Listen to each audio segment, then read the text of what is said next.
Today we are joined by Tim Reynolds. Tim, would you like to tell us a little bit about yourself? Absolutely.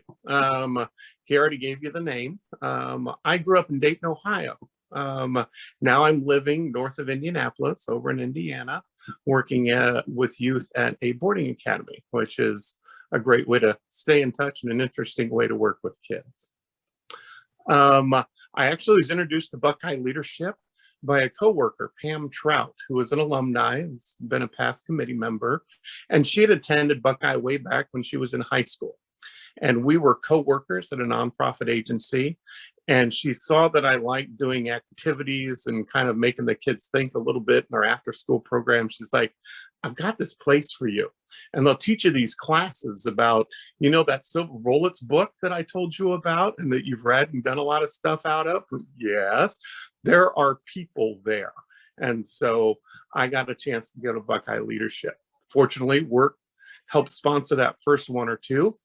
And I know some people walk onto campus and it's a very open and welcoming thing, which many people aren't used to.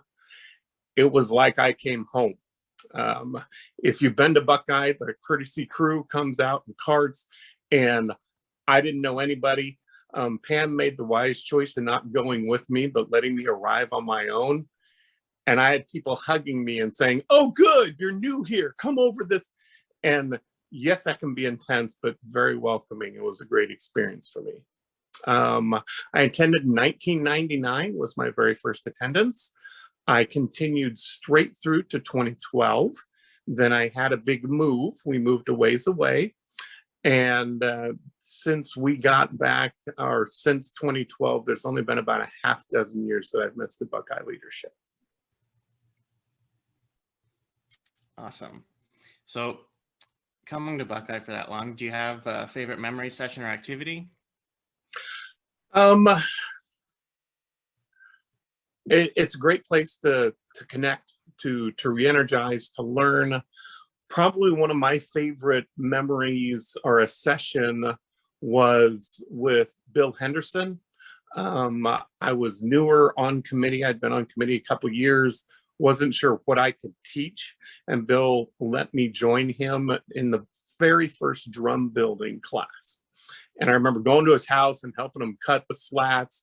And, you know, he's like, well, this is kind of how it's going to go together. And of course, we all know Bill's a master woodworker, but, you know, that whole his brain clicking, like, is this going to work or not? We showed up ahead of time, kind of built my own drum, you know, had the beginning of it, kind of that first day as committees kind of assembling. And then to see the crew of people. You know, we had some serious drummers that brought their African drums and they were here to build a new drum, and other people that just, hey, I wanted to do this class, and how the group came together, problem solving in the middle of it. And we didn't realize what a team activity it would be. But that drum building class, you got like 6 people hunkered down one little drum trying to get the head on it and tie it up and whatever. Anyway, it was a really neat experience, and obviously a learning experience working with someone like Bill. Other memories, I'm very excited. I don't know if you can see behind my head. R. Bruce Tom is a name that's thrown out there quite a bit. He was one of the originators of Buckeye leadership and a driving force behind it. And his cane is hanging up there. It is something that has been coming back on a regular basis. My understanding is the family donated it to Buckeye leadership, and we've used it as a fundraiser for our scholarship fund. There have been times I did not purchase it for my year rental at the level that has gone at in the past. But one of my first times attending, the year rental went for $500 because someone was that committed to the scholarship fund and 2 people were fighting back and forth. I think, I don't know, Ted, you remembered it zoomed up well over $1,000 before. So to also see the commitment to youth in a positive place like Buckeye leadership, and that's kind of why I bit on the cane. I was excited to have that, as well as our Bruce Tom came from Montgomery County. And since I didn't grow up in the 4-H world, I didn't realize that Dayton is actually known as a place, Montgomery County, because of course the 4-H world, it's all driven by counties.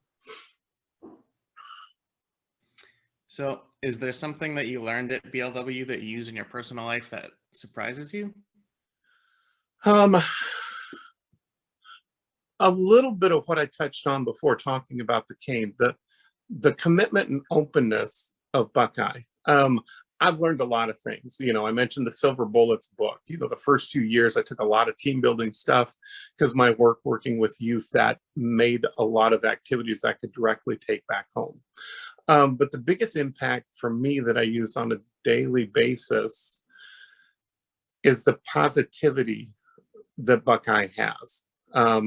Obviously in the last few years, but in our world today, it's very easy to forget that there's a positive place. There are good people out there. And a lot of times we can start looking down and forget that.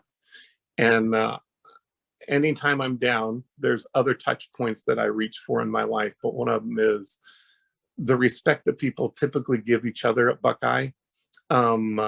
How all ages are respected when they're there, their input, their activity, and our attempt to try and be inclusive. Now, obviously, almost anybody can attend, so some people's experiences may not be the same, but overall, in the years that I've been attending, I've seen that as one of the primary things that always draws me back as well. All right. Do you have any closing comments for everybody? Obviously, miss everyone. Buckeye puts a song in my heart. You know, I didn't talk much about Song Circle, but that's something that's, music's a big deal in my life. And it's a fun place where anybody who wants to sing can, even if you don't believe you can. A lot of voices put together to make a song is a powerful thing. And I think that's what Buckeye leadership is. A lot of us pulling together can make the world a different place. So just can't wait to see everybody again and try and drag that positivity through any way you can to others until we can meet again. All right. Thanks, Tim. Thank you very much, Ted. Really appreciate it.